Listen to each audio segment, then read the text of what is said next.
안녕하세요. 오늘은 저 체르노빌이라는 그 드라마를 보고 감상평을 써볼까 합니다. 제가 며칠 전에 이제 저희 집 애의 권유로 체르노빌이라고 작년에 굉장히 유행했던 드라마인데 보게 됐어요. 그래서 시간을 한 6시간 걸쳐서 봤는데 처음에는 이 지루하고 재미없겠거니 하고 시작했는데 굉장히 흥미가 있어가지고 그거 이틀 만에 제가 이틀 만에 2편, 3편 이렇게 나눠가지고 봤습니다. 상당히 뒤로 갈수록 감동적이고 그래가지고 몇 가지 제가 한번 여러분들하고 공유해 볼까 해서 이 영상을 찍게 됐습니다. 즐겁게 봐주시면 감사하겠습니다. 자, 먼저 이제 생각한 건 뭐냐면 영화 이거 첫 장면에 이제 섬광이 보이더라고요. 체르노빌이 폭발하면서 이 섬광이 쫙 올라오는데 사람들이 그걸 보고 있다가 잠시 뒤에 이제 충격파가 와가지고 그 막 유리창이 깨지고 다치는 그런 장면이 나오더라고요. 그래서 이 섬광이라는 거는 이제 체르노빌이 폭발하면서 그 빛이죠. 빛은 빛의 속도로 진행하니까 굉장히 빨리 갑니다. 그 다음에 이제 빛이 이제 이게 폭발하게 되면 내부의 온도가 한 1억 도 정도로 올라가거든요. 그러면서 그 뜨거운 공기가 주변으로 팽창하면서 열폭풍이라는 게 붑니다. 그게 이제 충격파로 이제 나오는 거예요. 그 열폭풍이 부는 속도는 빛보다 굉장히 작아요. 그래서 시간이 많이 지난 다음에 이제 거리에 따라 달라지겠죠. 거리가 가까운 곳은 섬광이 보이자마자 올 거고 거리가 뭐 한 4, 5km 떨어진 지점은 그 열폭풍이 오는데 한 수십 초 걸릴 테니까 그 시간에 지연이 있습니다. 혹시라도 여러분들이 나중에 이런 섬광을 관찰하시게 되면 곧 열폭풍이 오겠구나 판단하시고 대피하시면 될 것 같습니다. 그게 우리한테 좋은 교육이 될 것 같아요. 그 다음에 이제 보니까 그 섬광이 이제 나고 그 다음에 그 열폭풍이 지나간 다음에 그 체르노빌 그 원자로 폭발한 그 주변에 그 푸른색의 불기둥이 쫙 올라가는 마치 그 서치라이트처럼 그런 게 이제 영화의 장면이 비치고 그때 이제 어떤 전문가 한 분이 헬기 타고 가시면서 그게 이제 케렌코프 효과다 이런 말씀을 하시더라고요. 그래서 이제 케렌코프 효과가 무엇이냐 그거에 대한 이야기를 이제 한번 해보도록 하겠습니다. 이제 여러분들이 이제 이거 생각하시면 좋아요. 제트기가 이제 날아가는데 음속이라고 하는 게 있죠. 1초에 340m 가는 그거보다 제트기가 더 빨리 가게 되면 음속 돌파라 그래가지고 충격파라는 게 발생합니다. 그게 왜 그러냐면 제가 이렇게 말을 하면 제 목소리가 공기를 이렇게 압축 팽창하면서 진행해 가는데 그 압축 팽창하는 것보다 더 빨리 가게 되면 이 압축된 공기가 그걸 뚫고 지나가야 돼요. 그때 이제 충격파가 사방으로 발생하게 돼요. 그 충격파로 이제 멀리서도 제트기가 이제 음속 돌파할 때 창문이 막 깨진다든지 이런 일들이 발생합니다. 근데 이게 이제 소리만이 아니라 빛에서도 비슷한 일이 일어나요. 빛은 공기 중에서 이제 광속이 C라고 하는 굉장히 그 30만 킬로미터 퍼 세컨드 엄청난 속도로 달려가고 있습니다. 근데 이 빛이 물속에 들어가게 되면 공기 중보다는 굉장히 속도가 느려집니다. 근데 이제 우리가 전자를 가속시키게 되면 거의 빛의 속도에 가깝게 가속시킬 수가 있어요. 그런 전자가 물속으로 들어가면 그 물속에서의 빛의 속도보다 전자가 더 빨리 달려가요. 그러면 마치 그 소리, 음속 돌파할 때 충격파가 나오는 것처럼 이 빛이 굉장히 빨리 달려가기 때문에 그 주변에 충격파가 발생합니다. 그 충격파를 우리는 케렌코프 효과라고 부르고 이게 이제 아마 1914년인가 굉장히 일찍 발견됐습니다. 그래서 그 방사성 물질이 센 그 물질을 물속에다 담그면 그 물질에서 전자들이 막 나오겠죠. 그 전자들이 빛의 속도로 나와요. 공기 중의 빛의 속도. 그러니까 물속에서의 경우에 빛의 속도보다 굉장히 빨리 나오겠죠. 그렇게 되면 여기에서 이제 케렌코프 레디에이션이라는 게 생기면서 허런 빛이 물속에서 이렇게 비쳐나오는 걸 볼 수 있게 됩니다. 그래서 이제 물속 같은 데에서는 이 케렌코프 레디에이션이 굉장히 뚜렷하게 보이는데 이제 공기 중에서의 빛의 속도하고 진공에서의 빛의 속도를 비교해 보면 차이가 거의 없어요. 굉장히 차이가 작습니다. 그러니까 이제 공기 중에서 케렌코프 효과를 관찰할 수 있는 거는 좀 드물겠죠. 이제 영화에서는 좀 약간 그 부분 과장이 있었던 거로 보여집니다. 네. 정확하게 케렌코프 효과는 아니다 이렇게 전문가들 의견들이 있었습니다.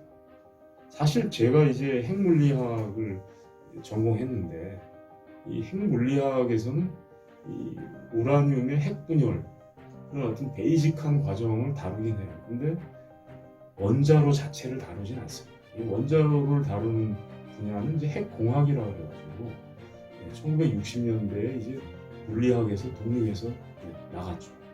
그 핵공학과에서 주로 이제 원자로를 설계한다든지 이런 것들을 하고 있습니다. 제가 이제 원자로에 대해서는 사실 잘 정확한 깊은 이야기는 못해요. 제가 할 수 있는 건 이제 기본적인 사실입니다. 그런 것만 할 수 있다는 것을 먼저 말씀드리겠습니다. 그리고 이제 저희 집 애가 질문한 것 중에 하나가 우라늄 235라는 단어가 나오는데 그 235가 뭐냐 이제 이런 질문을 했어요.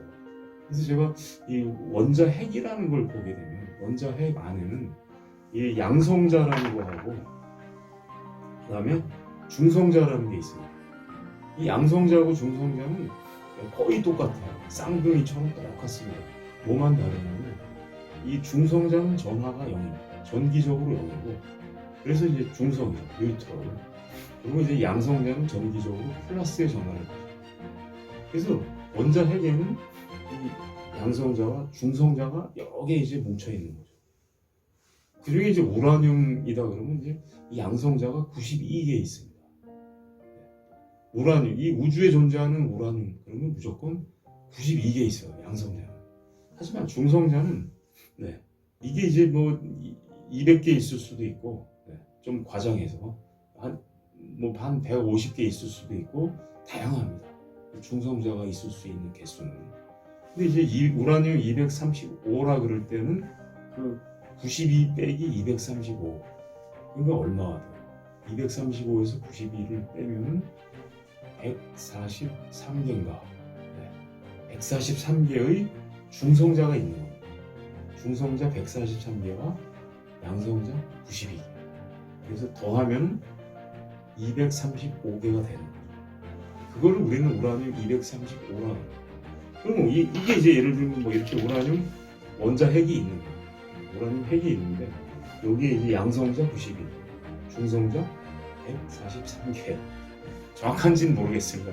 이 계산기 두들겨 봐야 되는데 이렇게 있는 게 우라늄 235인데 이거를 왜 원자로에서 사용하냐면은 자연계의 우라늄은 우라늄 238입니다. 주로 자연계에는 그게 많이 존재해요. 근데 이제 우라늄 235는 이 옆에서 중성자가 이제 날라와요. 중성자 하나가 날라와가지고 이 우라늄 235를 딱 때리게 됩니다. 얘가 이 두 덩어리로 이렇게 쪼개집니다. 두 덩어리로 쪼개지면서 여기 중성자들이 여러 개가 나와요. 그러면서 쪼개지는데 그때 이제 뭐가 나오냐면 질량결손이라고 하는 현상이 일어나면서 그 질량결손만큼 에너지가 방출이 돼요. 즉 질량결손은 뭐냐면 이게 쪼개진 그 질량을 다 더해도 원래 우라늄의 질량보다 작다는 겁니다. 그리고 차이가 있죠.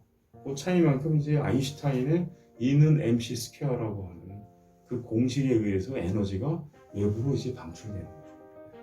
그게 이제 핵분열을 이용한 원자폭탄도 될 수 있는 거고 이게 빨리 일어나면 원자폭탄이고 이거를 천천히 제어하면서 일어나게 되면 이제 원자력 발전소가 됩니다. 그래서 이제 지금 이제 소련의 그 원자력 발전소 그것도 이제 똑같은 이야기입니다.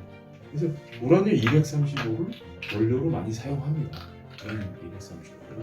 그리고 이제 여기 뭐 자세한 그 이야기들은 영화에 보면 설명이 굉장히 자세하고 재밌게 돼 있더라고요. 그 중에서 이제 여러분들이 하나 주의 있게 보셔야 될 거는 이제 여기 우라늄이 있을 때, 네. 이 우라늄이 있을 때 중성자가 이렇게 오잖아요, 여러분. 중성자가 와가지고 때리는데 우리 생각에는 이 중성자가 속도가 빠를수록 반응이 어떻게 될 것 같아요? 중성자가 빨리 때리면 반응이 잘 일어날 거라고 생각하고 얘가 천천히 와서 때리면 잘 반응이 안 일어날 거라고 우리 생각하지 않습니까? 근데 이게 거꾸로예요. 얘가 빨리 와서 때리면 그냥 충돌하고 가버려요. 근데 천천히 와가지고 때리게 되면 이게 조각나요.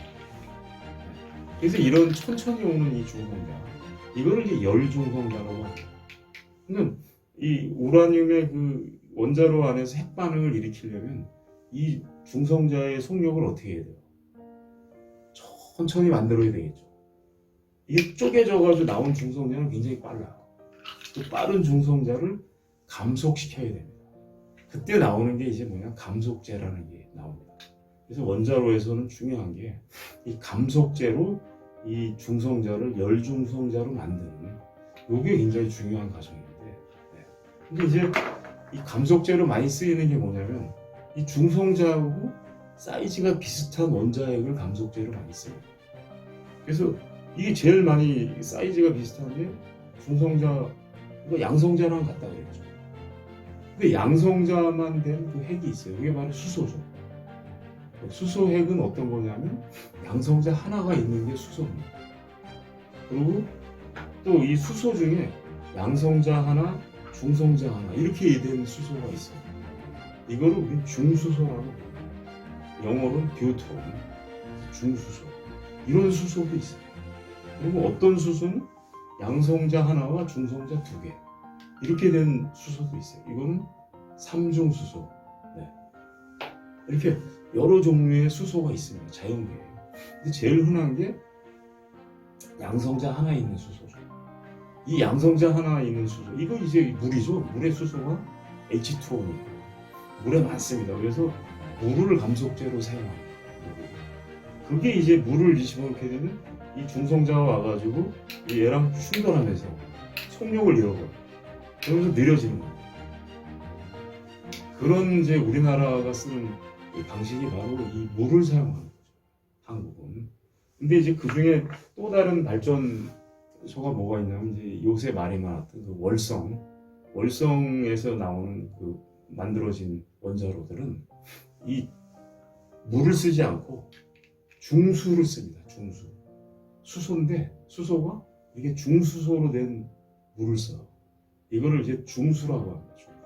그래서 이 중수는 그냥 물보다 좀 무거워요. 보통 물이 1리터에 1kg이라면 얘는 0.9리터 하면 1kg가 돼요. 그 정도로 얘가 묵직하죠. 그래서 옛날부터 중수로 알려져 있어요. 요걸 쓰게 되면 이제 이 중성자가 와서 여기에 부딪혀도 속도가 느려지게.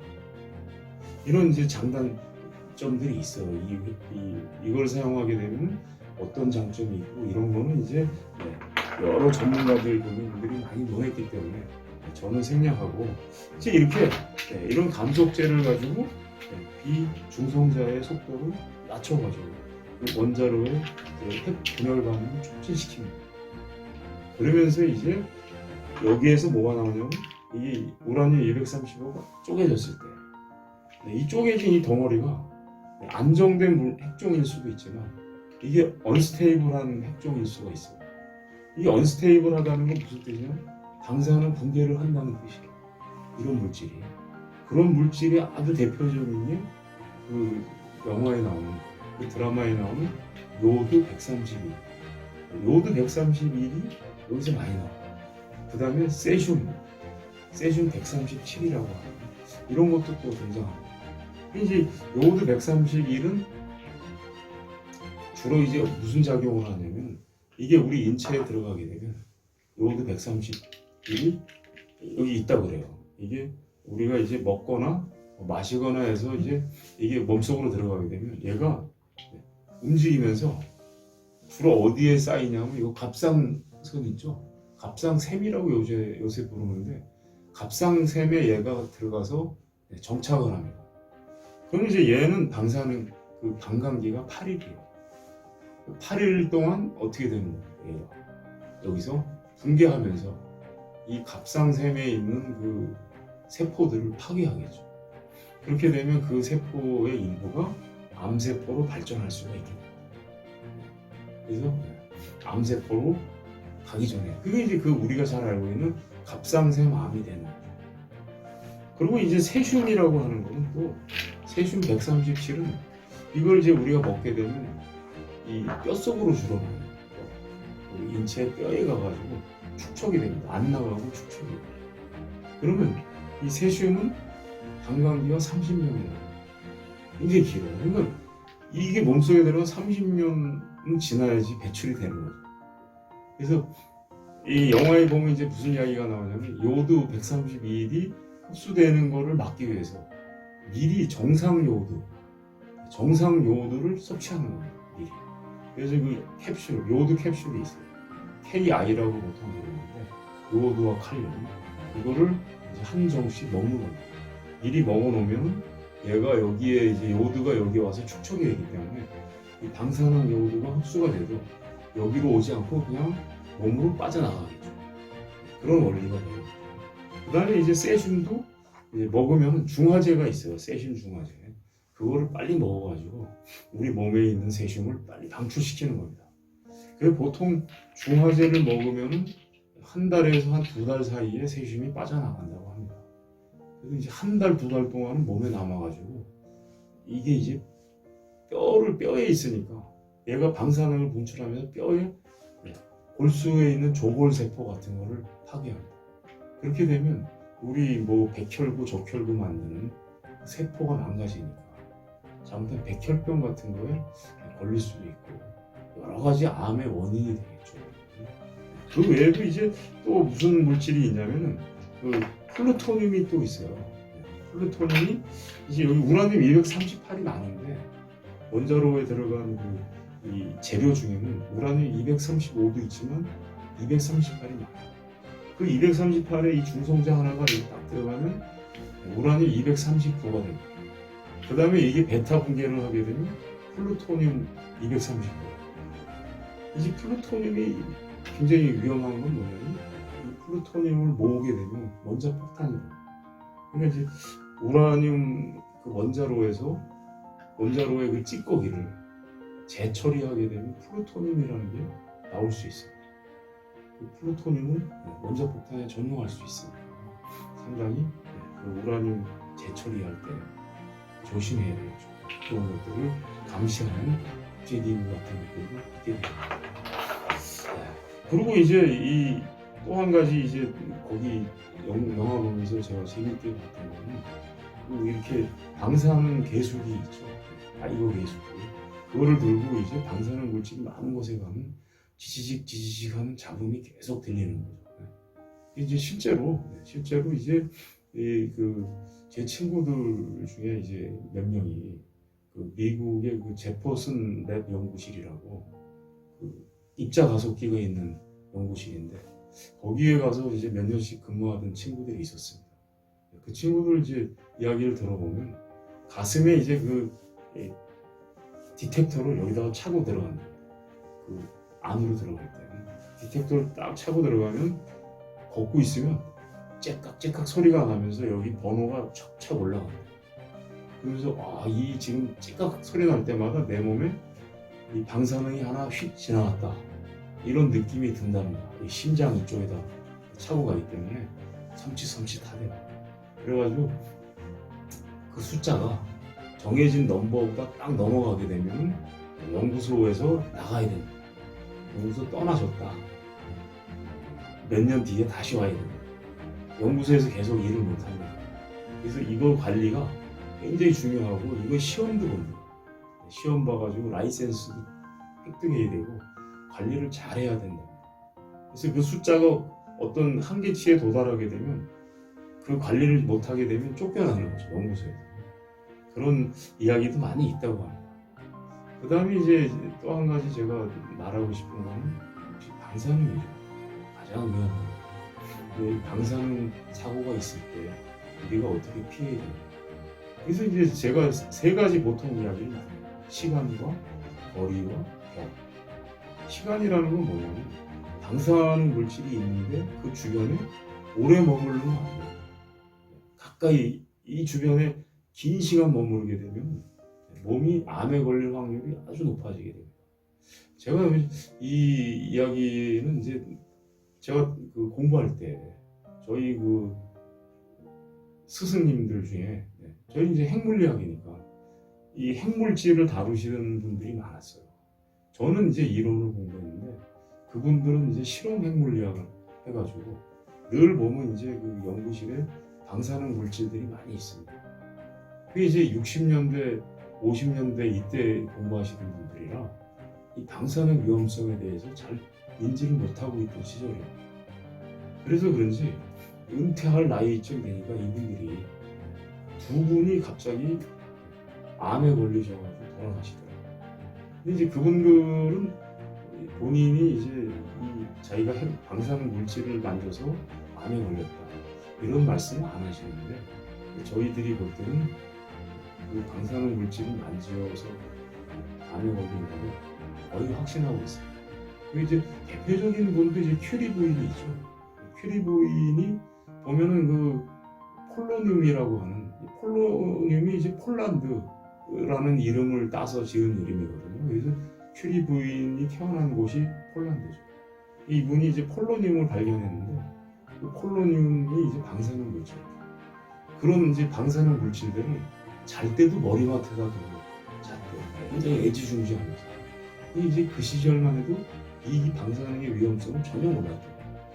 그래서 말년에 가가지고 이제 큐리 여사가 유방암 이런 걸 걸려서 고생하면서 돌아가셨죠. 이렇게 보면 이 핵을 공부하시는 분들이 많이 암에 걸려서 돌아가십니다. 그래서 그 이후로는 그 핵실험실 근처에 가면 이제 경고문 큰 게 딱 붙어 있어요. 그리고 이제 절대로 그 방 바깥으로 그 핵물질들을 갖고 나가면 안 되게 됩니다. 이제 그런 일들을 겪기 전에는 막 주머니 놓고 다니는 친구들도 많았습니다. 제가 직접 이건 경험한 것이기 때문에 어떻든 이 시간 굉장히 중요한 거죠. 무조건 짧은 시간 머물러라. 그다음에 이제 두 번째가 거리입니다. 방사능 물질은 이제 쫙 이게 사방으로 퍼져나가기 때문에 거리의 제곱에 반비례해요. 그래서 1m만이라도 멀어지면 무조건 그 효과가 확 감소합니다. 그러니까 여러분들이 방사능 물질에서 피할 때는 지하 대피소에 가더라도 방공호 문가에 있지 마시고 문에서부터 멀리 떨어지고 그런 쪽으로 피하시는 게 목숨을 구하는 지름길이 되겠습니다. 그 다음에 이제 방사능 폭풍이 막 밀려올 때 피할 틈이 없다 그러면 굉장히 그 두꺼운 벽 뒤에 피하는 게 제일 최고예요. 두꺼운 벽 뒤에 피하면 그리고 섬광을 피해야 됩니다. 방사능 섬광. 섬광이 이제 물론 섬광이 강할 때는 얇은 벽들은 그냥 투과해 지나가요. 근데 이제 두꺼운 벽들은 섬광이 못 들어오니까 우리를 보호할 수 있는 거죠. 그래서 섬광이 지나가고 나고 열폭풍 지나가고 난 다음에 그 다음에 피하면 돼요. 그 다음에 중요한 게 방사능 낙진을 주의하면서 피하시는 거예요. 보면 이제 영화 속에 보면 방사능 낙진 맞은 분들 어떻게 되는지 모른다든지 또는 대부분이 죽었다 이렇게 나오는데 그 다큐멘터리 쓰신 분이 나온 그 유튜브 영상을 보니까 이 체르노빌에 사는 분들이 방사능 낙진을 맞을 정도로 어리석진 않았다. 뭐 그런 기록이 있었다고 합니다. 사실인지 아닌지는 저도 잘 모르겠어요. 그러니까 이제 이 체르노빌을 보면서 제가 느낀 건 역시 이 인류가 겪지 못했던 이 원자력 사고라는 거는 뭐 자주 겪는 게 아니지 않습니까? 지금까지 우리가 몇 차례 겪었죠. 체르노빌 있고 미국의 스리마이라든지 또는 뭐 일본의 후쿠시마 등등 하면서 아마 몇 개 더 있습니다. 이렇게 많이 겪지를 않았어요. 그러니까 인류가 겪지 못한 그 거대한 사고 앞에서 이거를 이제 해결해야 될 사람들이 과학자잖아요. 과학자들이 이 방사능 원자로의 그 불을 어떻게 끌 것이고, 그 다음에 이제 끄고 나서도 이 방사능의 그거는 심지어 그 플루토늄은 반감기가 24,000년. 그러니까 24,000년간 계속 방사능이 노출되는 거예요. 그거를 어떻게 우리가 덮어놓을 것인지, 뭐 이런 아주 그 어려운 문제들을, 그리고 이제 주변에 퍼진, 이게 예를 들어서 방사능이 지하수로 흘러 들어갔다. 그럼 이 강으로 가서 바다로 가서 전 지구를 오염시키지 않습니까? 여기 지하수에 흘러 들어가는 걸 차단하기 위해서 이 원자료의 그 하부를 콘크리트로 쳐야 되겠죠. 이런 것부터 시작해서 여러 가지 그 좋은 주제들을 굉장히 심도 깊게 다루는 감동적이고, 나중에 보면, 그리고 이제 진실을 가리려고 하는 그 정치가들, 진실을 드러내가지고 다시는 이런 사고가 있어서는 안 되겠다라는 걸 밝히려고 하는 그 과학자들 간의 어떤 이 경쟁, 암투, 뭐 이런 것들이 굉장히 리얼하게 묘사된 그런 역작이 아닌가 이렇게 생각합니다. 긴 시간 들어주셔서 감사하고, 다음번에 또 더 재미있는 주제로 여러분들과 뵙겠습니다. 감사합니다.